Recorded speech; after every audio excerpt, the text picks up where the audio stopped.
So the snow's a little deep this year.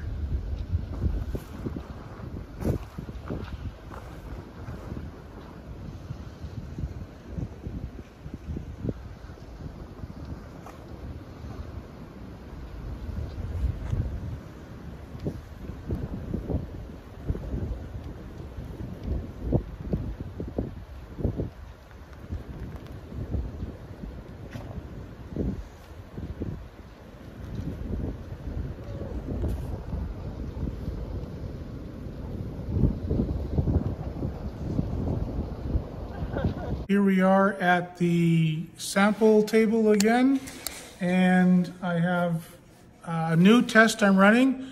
I'm going to really run some oxalic trials. So a friend was over and we used his small vaporizer again. I got some thoughts about oxalic that I'm going to share with you too. But so we did single hive trials. So I've got a total of 6 samples. These are pre-treatment. So this should establish a baseline of what each hive was at before we treated. And then we treated with oxalic. I put the paper in, so we'll see what kind of mite drop. And then we'll sample it again after the drop is complete. And then we should be able to, between those 3 data points, get a pretty clear sense of the effectiveness of the treatment. And I mean, roughly speaking, these hives that are controls essentially did not receive treatment last fall. You know, initial sampling shows that they're in, you know, the 8 to 10% range. Which is concerning. So the goal here is to design a treatment process that would knock those mites down in those broodless colonies before spring. And I know, I mean, I see on social media, you beekeepers in the US, you got pollen coming in and you're getting all excited, and we're up here pushing snow. So,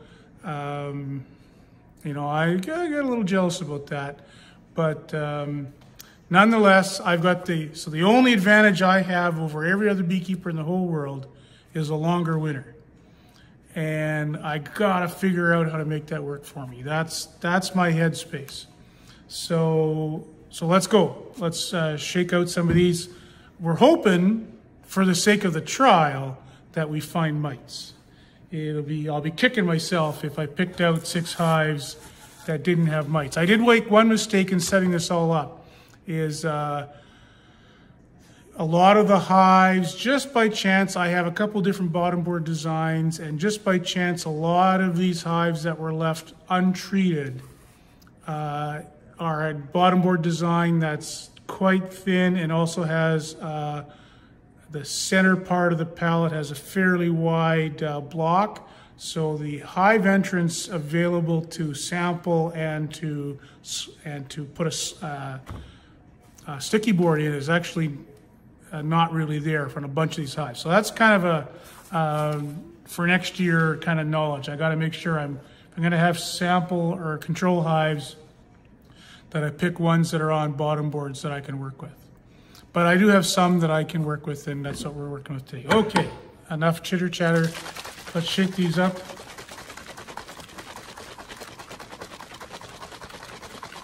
See what we get. These samples been sitting around for a couple days in the alcohol. And I tried to have about 100 bees in each sample. That should save quite a bit of grief. I guess the other thing that'll happen here is we'll find out if my theory about this sampling system is working or not. So suppose I don't find mites in these samples, and then we find all kinds of mites on the sticky board. Well, then I'm back to square one on my sampling.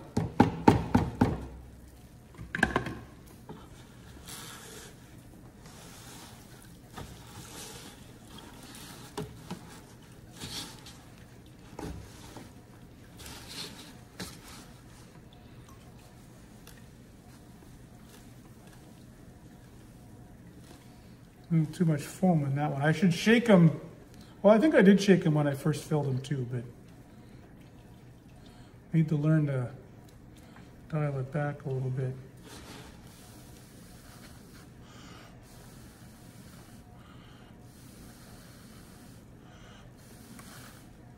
Well, there's a couple there.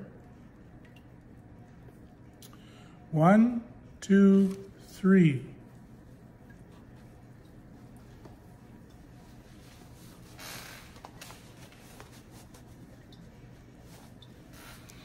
Okay, number 1, 3 mites.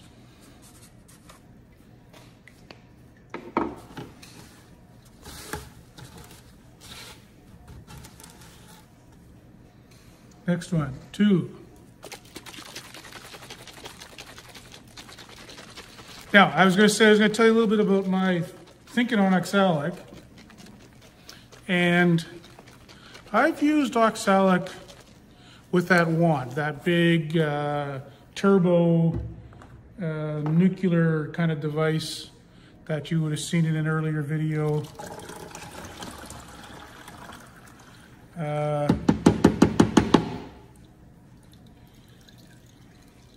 Shit. I meant to.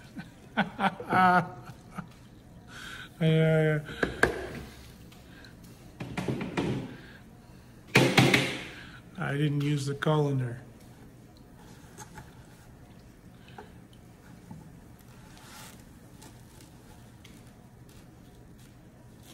Probably if you were watching, you were yelling at me. I respect that.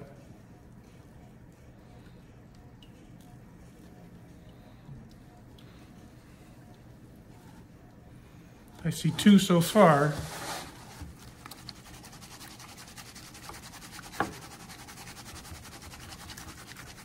Anyway, I was saying that with the Oxalic, I've used it for a few years with that pretty brute force method, which I'm not comfortable using inside. So I need to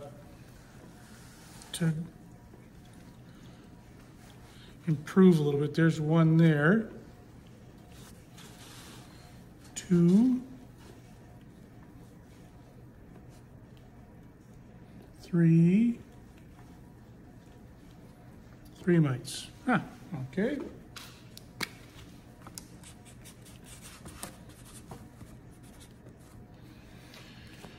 So that got me thinking about how I'm going to put this Oxalic into these hives in the winter, inside. It's cool, it's dark, those bees are clustered tight. And honestly, if you could go through each one, a drizzle might not be the worst way to do it, because that would go down through the cluster in a way that I'm not sure cooking this Oxalic is really going to have that effect. The theory, of course, is, well, so here's my question for those of you that are Oxalic experts out there. We're heating it to sublimate it. Is that because the Oxalic needs to be heated in order to work? Or, in other words, is the sublimation essential to the mode of action? Or is the sublimation, the heating of it, the cooking of it, just to disperse it? And my theory is it's the second one, because of course the drizzle method also works, which doesn't involve heating the Oxalic. So then you think, okay, are there other ways besides heating it that would disperse it through the hive? Now you need it to be effective, you want to spread it very thinly. So I'm not sure just, spreading it as a powder is going to work, because the crystals that we get unless you milled them or something. I see a couple mites there anyway.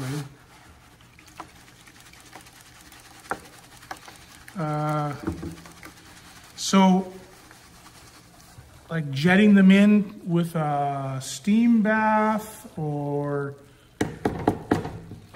propelling them in, like I feel like I need a boom to get that stuff into those clusters. Just kind of wafting it in there might not be doing it. That's so. Anyone's got any ideas about how to propel that stuff in there under compressed air? Like I feel like I need a grenade, not a smoke bomb, right? I want to get that stuff in there, plaster the whole hive with something somewhat explosive to now.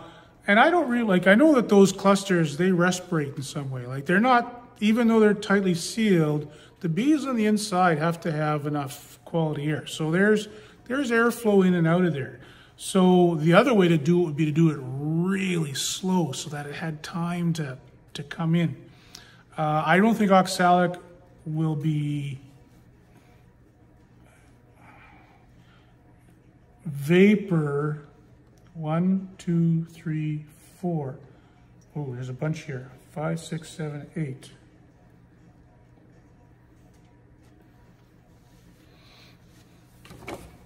It's number 3.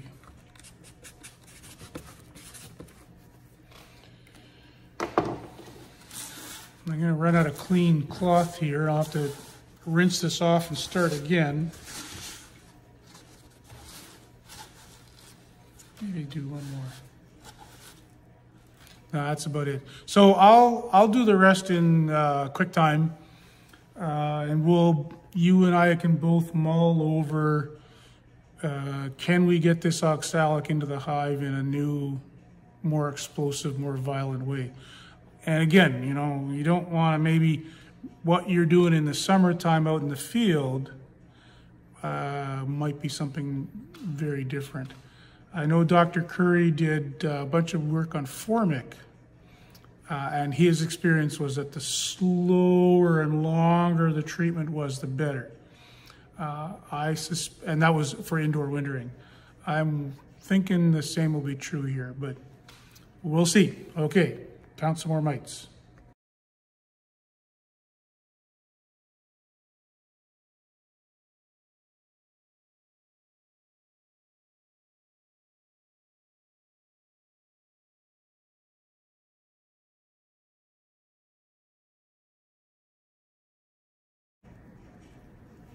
Okay, so here's our results. Hive 1, 3 mites. Hive 2, 3 mites. Hive 3, 8 mites. Hive 4, 22 mites. 5, 8, and 6, 4. So this will be interesting. So let's go collect the papers out of the hives and we'll see what we got there. Okay, here we are, the hives, papers, we gotta slide those out. These bees, so just a couple days since we treated them, so they're a little bit more active maybe than the rest of them. But they got a rough treatment, right? I sampled them, I oxalic them, I slid that paper in. They probably don't forget that yet. Anyway, we're just gonna slide that paper out.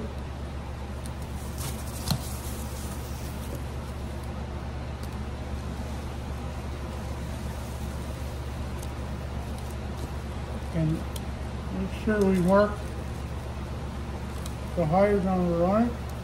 Now some of them didn't quite go in all the way. Lesson is, I guess you're gonna be a scientist, you gotta scrape your bottom boards every year. That's number 2. Number 6 didn't get in very far.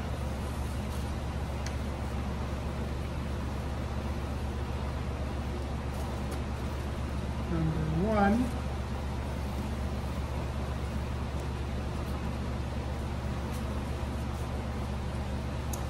One up here.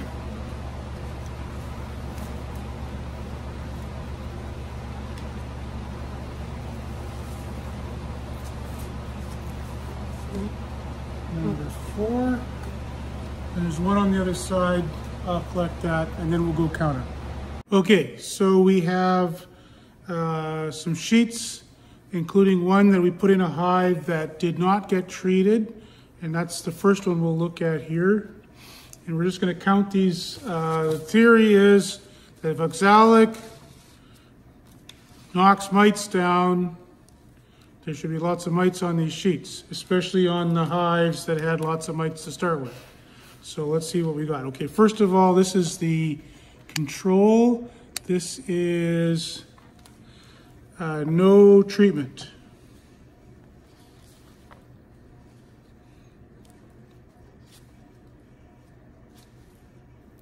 That's one. It was laying there upside down. They're always a little hard to spot.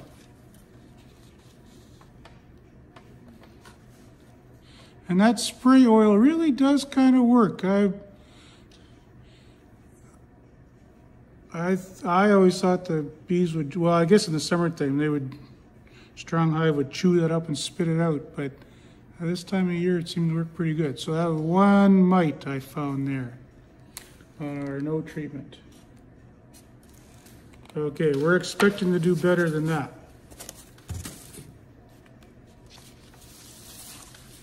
Now this one didn't get in the hive all the way. It really was only exposed this far. So let's turn it around and have a look here. But we're expecting this to probably undercount by half. 1, 2, 3, 4, 5, 6, 7,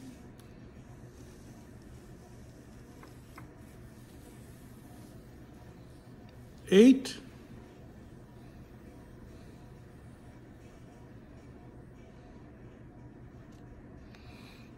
8 on, what the heck number was that? Huh, I forgot the number there. That wasn't very smart. That was the one that came out of the back end. Well, we'll hopefully I only forgot one. This is number 4. 1, 2, 3, 4, 5, 6, 7, 8, 9, 10, 11, 12, 13, 14, 15, 16. Number 4 had 16.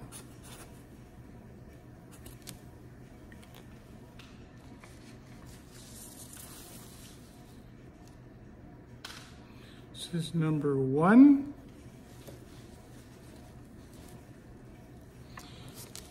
One, 2, 3, 4, 5, 6. Should really use my ruler for this. 1, 2, 3, 4, 5, 6, 7, 8, 9, 10, 11, 12, 13, 14, 15, 16, 17, 18, 19, 20, 21, 22, 23, 24, 25, 26, 27, 29, 30, 31, 32, 33, 34, 35, 36,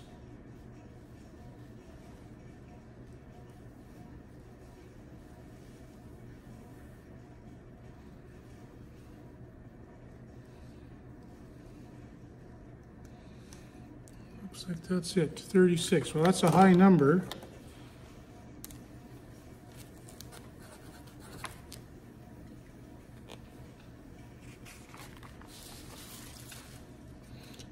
This is number 6. We only exposed a small part. I would say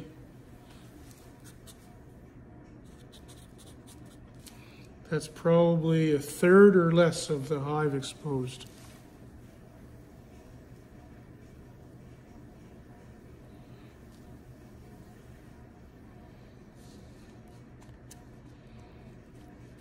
Maybe even just the entrance. 1,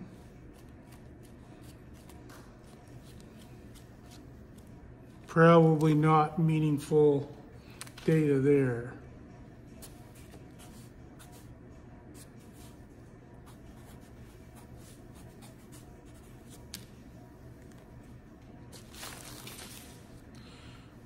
Lesson learned. I'm going to put the paper in first next time.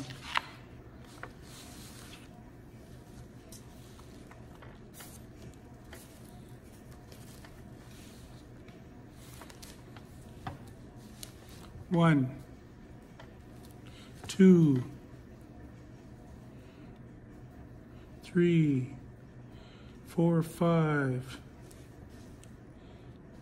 6, 7, 8, 9, 10, 11, 12, 13,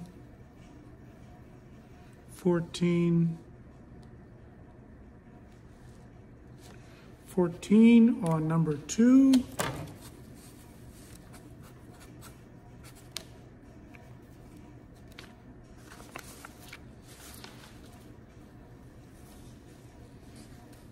This one's number 3, which means, and this is the last one I got, that means that 8 was on number 5, and that was only half of the sheet.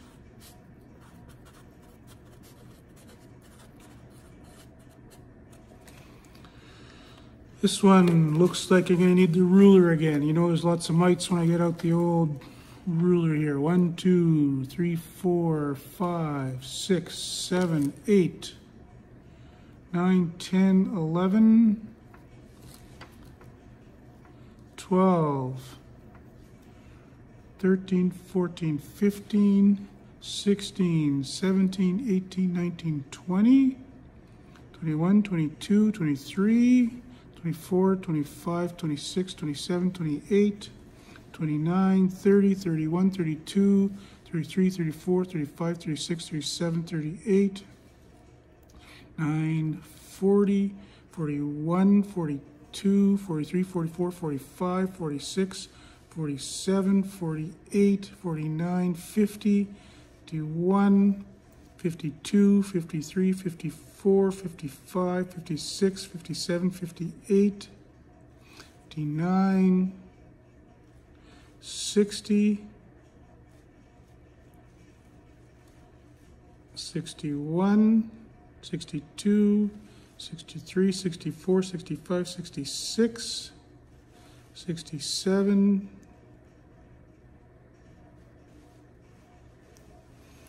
68, 69,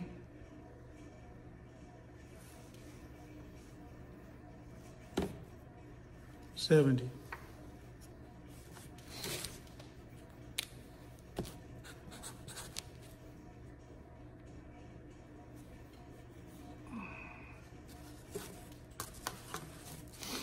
Well,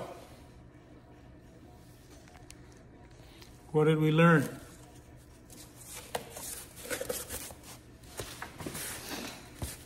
Apart from you don't have to have a clipboard if you got lots of cardboard, we also learned, I'm not sure what we learned here. Okay, so first of all, this one here that the sheet didn't go in all the way, Don't do that again. Then we got the most mites. Didn't come from the hive with the highest sample, although it was higher. And then the next one, 36 mites, came from one of our lower samples. This one here at 8 mites, but we figure that was only half of the sheet. So that's probably, we could double that.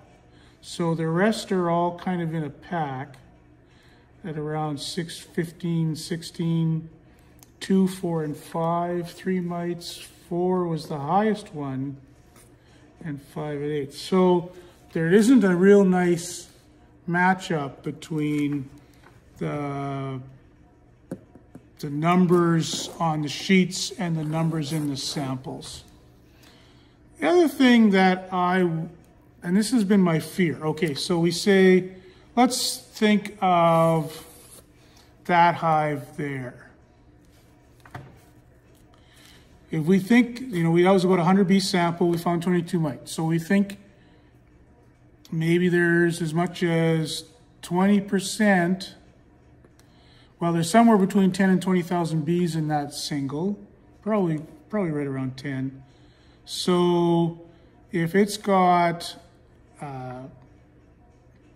even if it's got 10% infection at 20,000 hives, at 20,000 bees, 10%, there should be 2,000 mites in that hive.